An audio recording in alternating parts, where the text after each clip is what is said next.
February 19th Commission meeting. We ask that you join us in the Pledge of Allegiance. I pledge allegiance to the flag of the United States of America and to the republic for which it stands, one nation, under God, indivisible, with liberty and justice for all.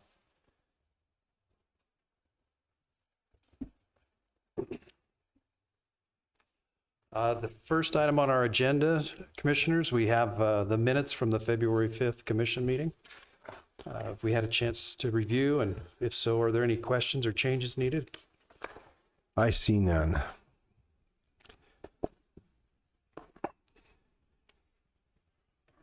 Any questions? I don't have any. I'll make the motion that we approve the minutes from February 5th of 2025. I'll second that motion. Motion and second. All in favor? Aye. Aye. Aye. Motion passes. Item number 2 is open a sealed bid for a midsize car.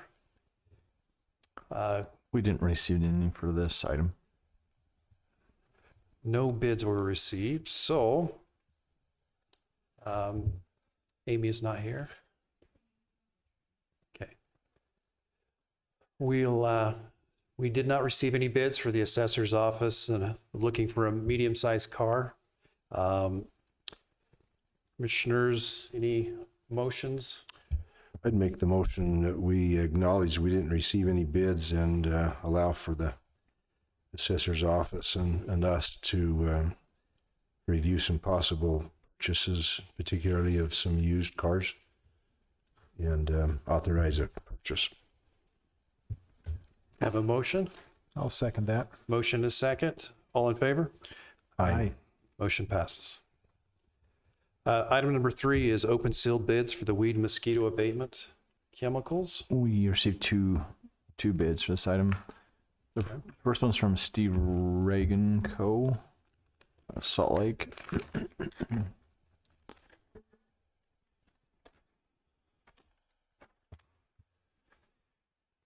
And they have several chemicals here. It's probably 20 or so. So maybe best to just acknowledge the bid on this one.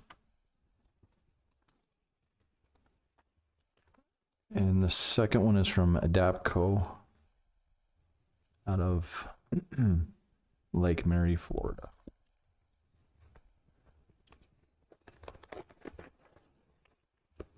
Commissioner Jensen, did you want to talk to the chemicals that are needed on this?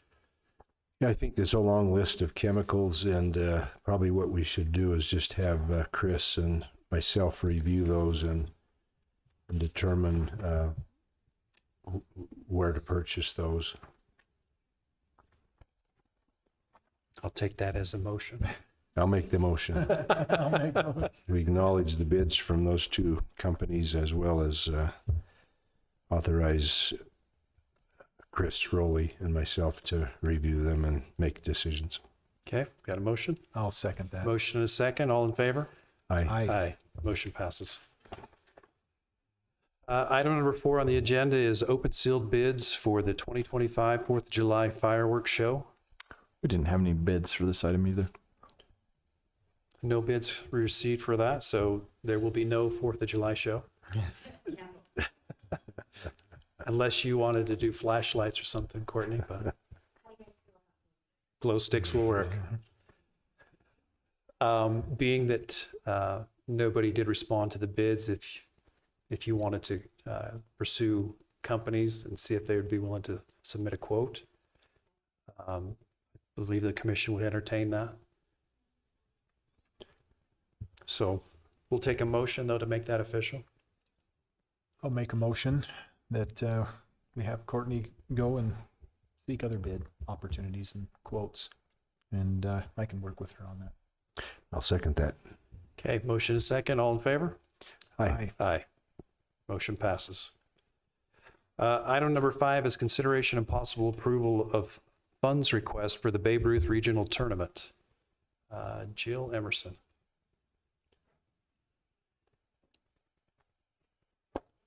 Thank you. I'm Jill Emerson. I'm the Utah Commissioner for Cal Ripken and Babe Ruth. So today I'm requesting our proposal to request funds for our 13-year-old Babe Ruth Regional Baseball Tournament that we're going to host here in Price. It will be July 20th through the 26th. So every time that we do host a regional tournament, there is a contract fee that is requested upon Babe Ruth Incorporation. So I do not have a budget to pay that, and so I reach out to the city and the county. And so today I'm asking the county today to help pay for that fee. The fee is $3,300, but I have discussed with Jared, and so I am seeing what is available today to help bring this tournament to our town. Hawaii, California, Arizona, Nevada, Utah will be here for a week to stay in our hotels, eat at our restaurants. And how many people were we expecting this year, Jill? So there'll be about 10 teams, so about 500 people will come to the community. That's great.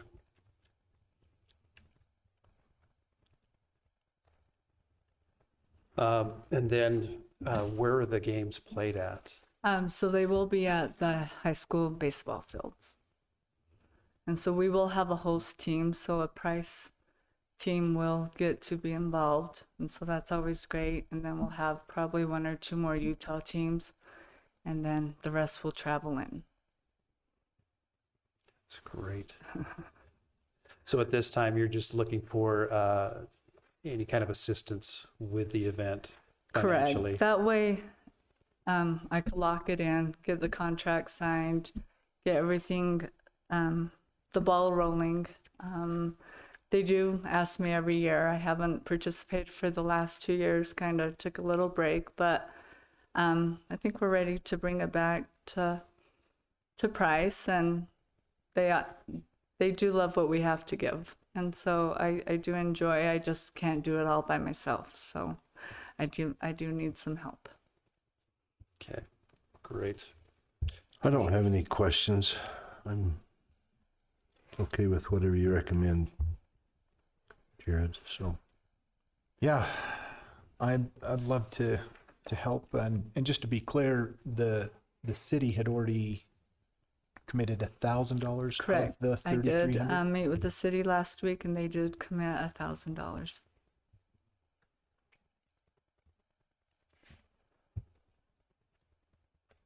So whatever you have a recommendation? Well, I recommend that. What did we give you last year? Do we have? I the time have that not you've been had before? anything.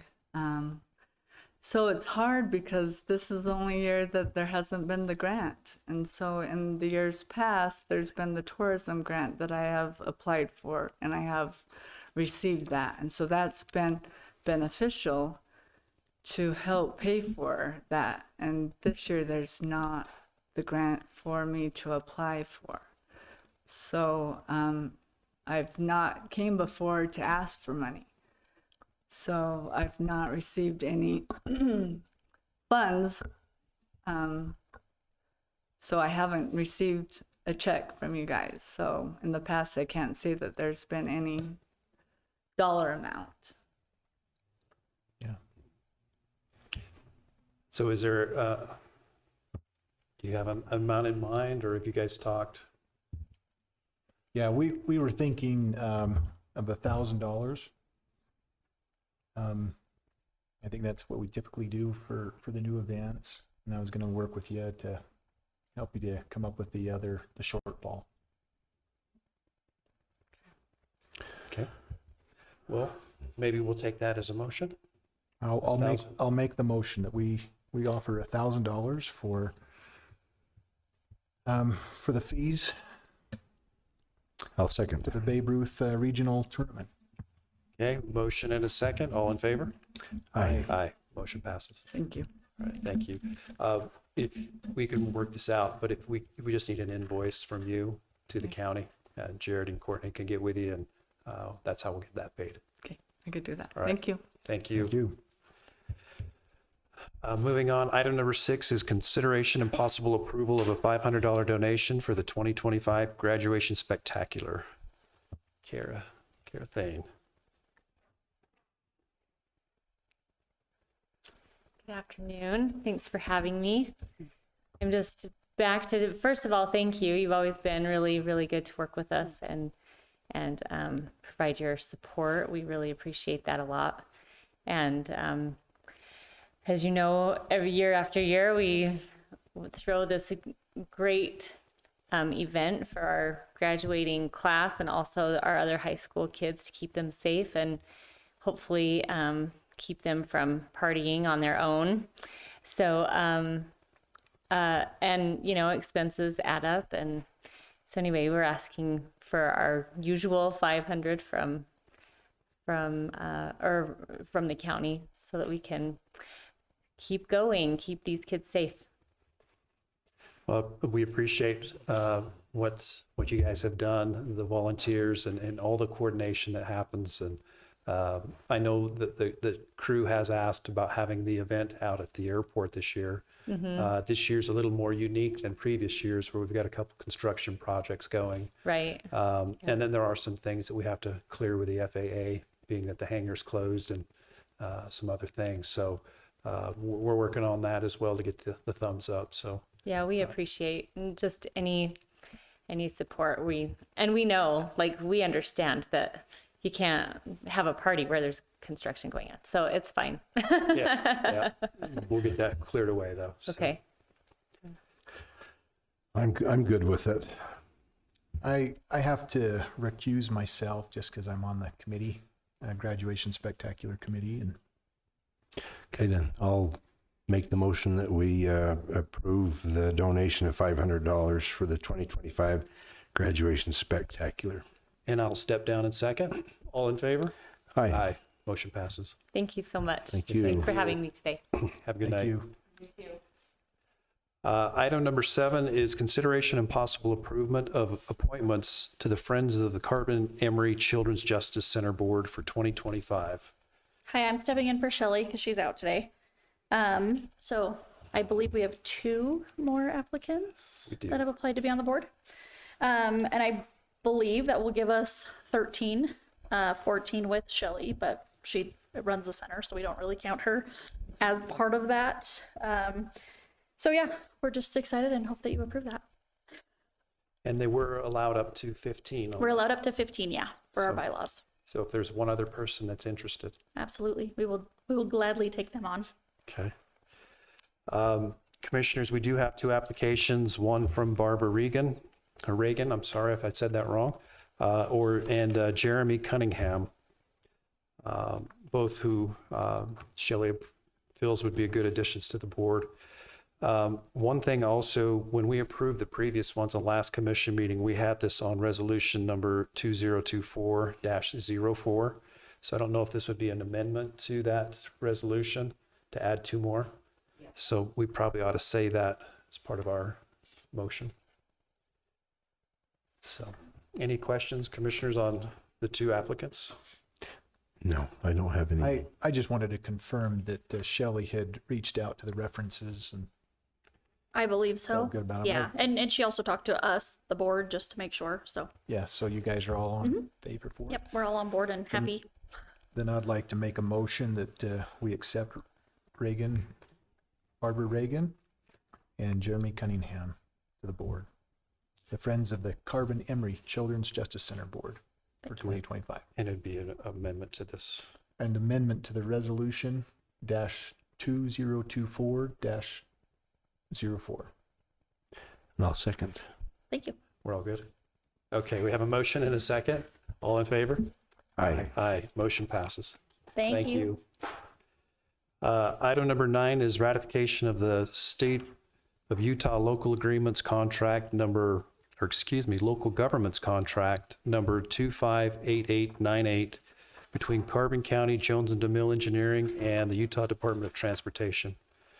Commissioner Jensen, can you talk to this one? Yeah, I can take that. So the there's federal grant money for road projects that comes through the state of Utah Department of Transportation, and there's a board that's made up here in the state that makes decisions about projects. And we applied 2 years ago for funding to do some work on the road from Westwood Boulevard up to the fairgrounds. And we were approved for some funding there. And so this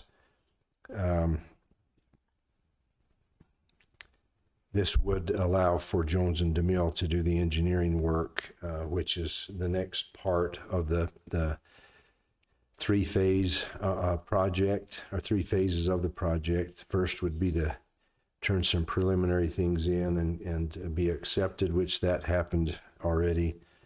Now the engineering needs to be done.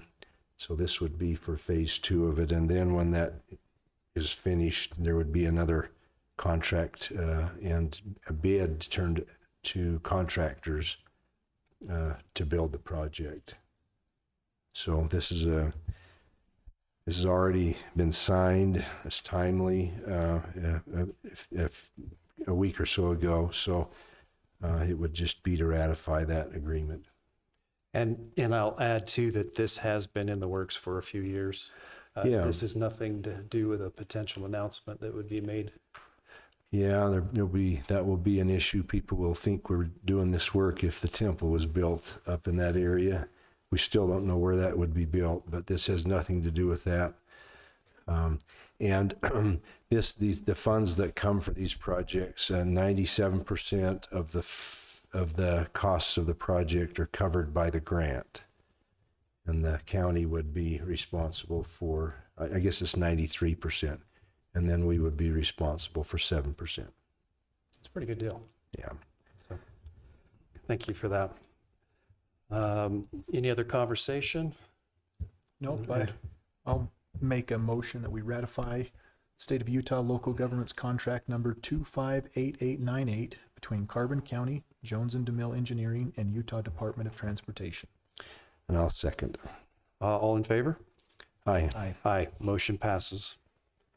Item number 9 is consideration and possible approval to apply for the Conoco Phillips grant. Sheriff Wood. Good evening. So we have the opportunity to apply for this grant. We've applied for it before, and as you guys know, we've been working towards a drone program for the sheriff's office. Last year, we sent several deputies to the college for drone certification in the 107 program. Have several certified pilots. We talked about it in budget season. I think I actually got budgeted to buy some drone stuff. This is going to add to that. So we're expecting that we could get one drone through this grant to add to our drones, with the goal of having a drone for our jail. We would also like a drone or 2 drones per crew for our patrol crews, and then we would want a couple drones for SWAT. Each of them are different. Each of them have a different role. But in the last years, we've had opportunity that we feel like drones would be great benefit for officer safety and for speedy recovery of evidence and various things. So that's kind of what we're looking at. So we just really want permission to apply for this grant. This one doesn't have any kind of a match to it either. It's a corporate grant from Conoco Phillips. They do that to improve relations within their communities. We've done it before with search and rescue and other places. So I think Hazmat has done that as well. So we just want to make sure we can do that, and you guys are good with that. And so that's really all we're asking for. Okay, great. Sounds like a good deal. I'll make you an offer you can't refuse. I'll make the motion that we approve the grant application to Conoco Phillips for your drone work. Thank you. I'll second it. Thank you. Motion second. All in favor? Aye. Aye. Motion passes. Thank you, guys. I'm going to wait right here because I think I'm next. Yes, you are. I was just going to say that. If you hang on there for a sec. Consideration and possible approval to apply for the Division of Recreation Search and Rescue Grant. So this is another one that we've been looking at. So we have snowmobiles at Search and Rescue, and they are low miles, but they're also older generation snowmobiles. We're looking to acquire 2 more. We don't want to get rid of any snowmobiles we have. We have a 22-member team, and right now we have 4 snowmobiles. So we would like to increase that by 2.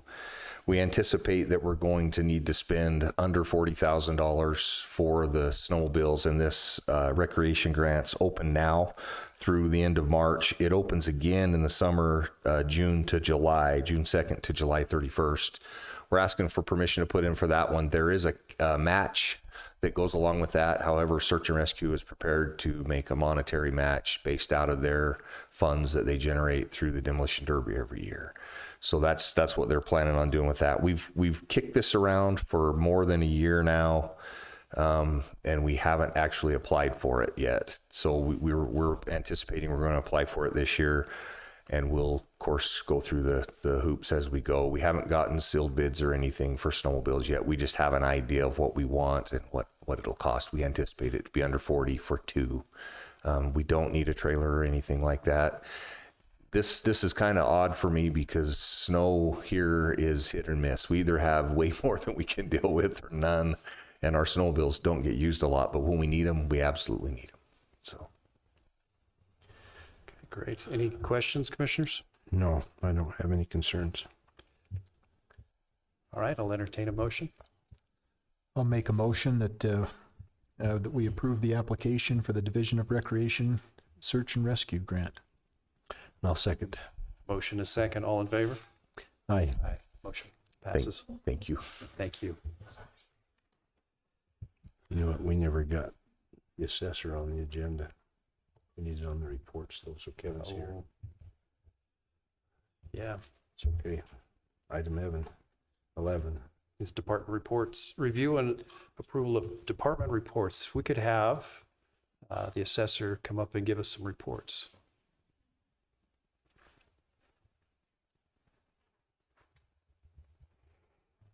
Thank you for the few minutes. I just wanted to give an update as to what the assessor's office is doing this year. So first of all, we've been doing a lot of training. So the assessor's gone through her initial classes to become a certified trainee. So there's no trainee license for an appraiser, but it's just a certification.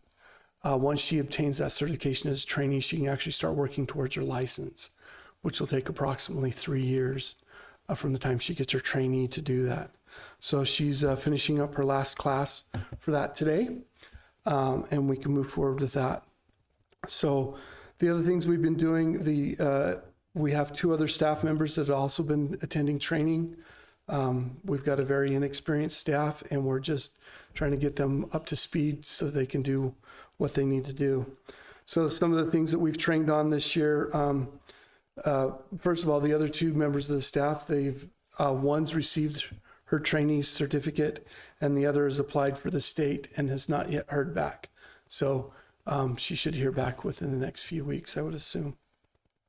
And we've also trained on land characteristics.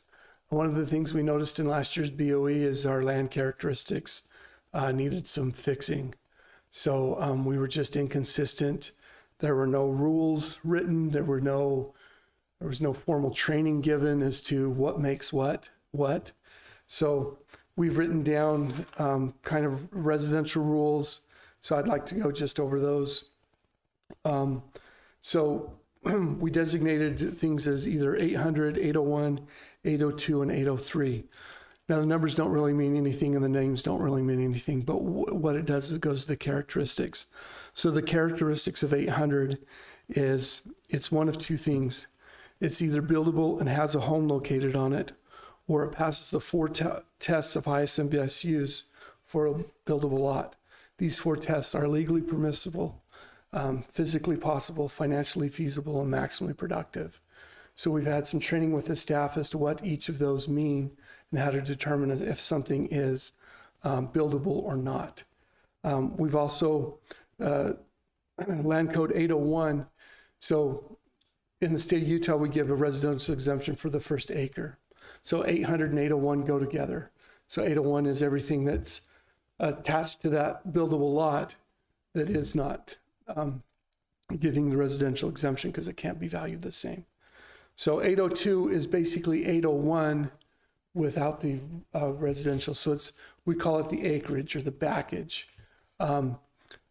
So the characteristics of an 802 is it doesn't meet the zoning for buildability. There's no excess, or it's landlocked. It's agricultural land, or it's located in flood zones. So if it meets those characteristics, it's designated as an 802. And we called that acreage or agriculture. And then 803, last year we called it undevelopable land. Some people took exception to that, so we decided to rename it. I was going for Kermit the Frog, but that was denied. So we decided minimal land value. The reason Kermit the Frog is it doesn't really matter what we call this. It's just this designation. It's really what we're going to value as a minimal land value. These are things like it's underwater, it's in a wash, it's up a steep slope, or has minimal utility. It's a private road. So those are the things that make up an 803. The other things we've trained on, we lost our person that did personal property. So we had some training a couple weeks ago on personal property, and last week we were able to send out the mobile home personal property notices, and then this week we send out the business personal property notices, and we should have that all personal property wrapped up by the end of May. So with the training on property characteristics, we've gone through we have 16,000 parcels in the county. Approximately 1,000 of those are commercial, and these are nice round numbers, about 15,000 are residential in nature. So a lot of people get confused. Where's the ag land? So let me explain that really quick. There's two types of property, those that's valued by commercial and those that's not. So if you're not commercial, you're not. So we call that residential or agriculture. The ag or residential fall under those characteristics of 800 through 803. And that's how they're valued, is via those codes. So we've gone through about 2/3 of those 15,000. We've got about 5,300 parcels left to review.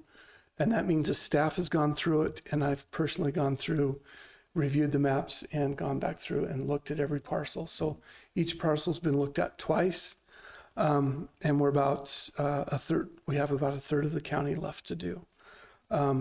Once that's completed, then we're going to look at the valuation models. We did a preliminary valuation model, but there's not enough data unless you've got the characteristics to determine if the model's accurate or not. So we looked at the cells and we determined this is about what they should be, but we want to proof that as we get the characteristics, and then we can run them back through the model and see if those models fit with the characteristics of the cells. And then we're going to look at the other characteristics and things that we saw in BOE and fix those after we get the land characteristics done. What questions can I answer for you guys? Got no questions, but 2 years ago, none of that would have made sense. But it does today, and I just, part of why we wanted you to come in here tonight is we have a new assessor, and there's been a lot of effort go into getting things straightened around there. I know a lot of our community have been affected by the last 4 years, and Kevin here that's standing before us has 30, how many years? 38? I've got just 26. 26? But I've been an appraiser in 4 different states. I've done everything in residential there is to do. And I've been a chief deputy assessor for 6.5 years. And I've done pretty much everything in ad valorem or, tax assessment that there is to do as well. So I'm one of the experts in the state that actually everybody calls. So it's a pleasure to work with you guys and to help out. I really appreciate this opportunity to help you guys. I know it's a lot of work, and I realize how what we do in the assessor's office affects every resident and every property owner in the county. And I do realize how how important that is and what the stress that it takes on, especially with an untrained staff. So job number one is to train the staff so that in years past, you've had to talk to the assessor so that you could understand what's going on. That's no longer the case. If you have a question on your land, you can go in and you can talk to any one of the employees that's there, and they can answer the questions for you. So everybody in the office will be able to answer any of the questions that you have. And if not, they call me. So. And I think for our residents, we are in a position now where with Kevin's help, the training is being done. The staff is cooperative and wants to learn. And so the weight that's been on us to try to ensure that we had a fair tax roll and that we didn't have people with overvalued property or undervalued property, which shifts the burden to different people. We're at a point now where for the first time in 4 years, I can sleep at night. Our goal is thank you. this year, so there's two components to an assessment roll. You need equity and you need it to be accurate. We're shooting for both of those this year, but our primary focus is on equity. So we want to make sure that everything is done correctly. So we're really doing a reset of the property characteristics in order to do that. So the big swath this year is land. We will look at all land. We're also looking to make sure we get somebody for commercial that can come in and work with us, not just work independently, but work with us to get our commercial properties under the same, so we have the same valuation models going forward with them so that they're looked at similarly. Because what you don't want is a big cliff between the two, commercial and residential. You want there to be a smooth transition between those two. And that didn't happen last year. So we're working on doing that. We've got a couple leads on that. Nothing solidified yet to report on. So Kevin currently works for the county full time, and so he's stepped out of his private stuff to come and help, and he'll continue to be here. Your license is critical because those in the office now can work under your license and get their licensing. So just multiple thanks, and for our community, we're headed in the right direction with the value of people's properties. And the goal is to make sure that everybody pays their fair share, but not too much. Yeah, absolutely. Just so everybody knows, I have trained well over 20 appraisers in my career. It's something that I highly focus on. I'm a USPAP instructor. There's 3 of us in the state. So it's a credential that only 370 people in the entire U.S. hold. It's something that's a challenge to go. USPAP is a class that every appraiser has to take, and it's the professional standards of appraisal. So anyway, a little bit more about me. And I wanted to hear too, Kevin, you also have been working on a handbook. I for the have. assessor's office, which I just think would be helpful to Yeah, we share. have a So handbook. you don't have to keep reinventing the wheel every few years. No, when I got here last year or in 2023, I asked where the handbook was. And I was told we don't have one. So that sent all sorts of red flags. I've since found it. We did have one. We just weren't using it. So we're modifying and we're updating that handbook. The first section had 17 pages in it. I've updated it and corrected it. That first 17 pages is now 2. It's just condensed and it's modified to meet our current needs. We've got the land guide written on how to do land, how to evaluate land, and that's an additional 12 pages. By the time we're all said and done, we're going to be around 100 pages to do with this. We've also started talking about different property characteristics. One of the things that came up a couple weeks ago was what's a cabin? Because people are very astute. They hear from their neighbors, well, mine was labeled as a cabin and the value went down. So we start getting phone calls. Well, my cabin's a cabin too. Well, just because you use it as a cabin doesn't mean it's a cabin. It's how it's constructed. So we had some training with the staff a couple of weeks ago. What makes a cabin a cabin? What makes a stick-built house a stick-built house? That's now in the guidebook. So as we do that training, it goes into the guidebook so that everybody else can review it and look at it. And so, yes, we will continue to work on that and make sure that's available. Well, I think, again, like Commissioner Jensen said, and Commissioner Haddock, thank you, appreciate it. It's simple concepts, fair and equity, consistency. It seems like it shouldn't be a struggle. You'd think it's really simple. It's actually very complex. It is. And I appreciate you tackling it and trying to make it better. It has been a struggle. I think the community knows that it's been a struggle, but it is getting better and getting corrected. Yeah, the real key to making it equitable is make sure that, because the larger the staff you get, right now we have 3, so not too bad, but there's not 3 people in this world that think exactly the same. So you need rules and systems in place so that you don't have to think about it. You can follow the rules. So there's a lot of appraisers' favorite answer when they get asked a question is, it depends. Well, in the assessment world, you can't answer with, it depends. You have to have a rule for that so that everybody's depends follows the exact same path. And then you know exactly where to go, because there's no depends, there's a rule for it, and you've addressed it. Perfect. Well, thank you. We're lucky and blessed to have you helping us, so thank you You're welcome. very much. Thanks for your report. I'd entertain one more motion.